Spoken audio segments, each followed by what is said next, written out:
My son's teacher neglected his needs, so I made her cry. The new school year starts tomorrow and we've just been notified that this teacher will not be returning. The email we received claims she has decided to move on to new opportunities. However, my wife and I have had a talk with some other parents and unsurprisingly that is not the case. Apparently my son was not the first or last student she had neglected. This teacher is notorious for never letting anyone leave her classroom for anything unless she can physically see something wrong with them. Even then there have been a few instances when she's told students having things like eczema flare-ups to wait until the end of class. She even tried to do the same thing to my son when he was having another episode. Luckily since the last incident he's learned to ignore her, and he and his friend went down to the nurse despite what she said. At the beginning of summer, my wife got a call from one of the other mothers, who explained that the teacher had tried to do the same thing to her daughter. As it turns out she had a friend on the school board and is very well liked by all parents and staff.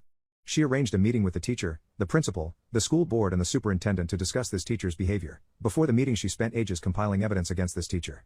She brought the medical forms of the students she denied access to the nurse. She somehow got all the reports of her behavior towards students. She got statements from students, parents and other members of staff.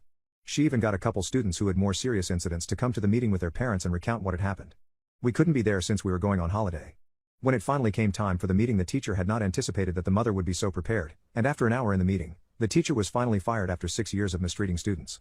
It turned out the only reason she kept her job for so long was because she was a NEPO hire. The principal is her uncle.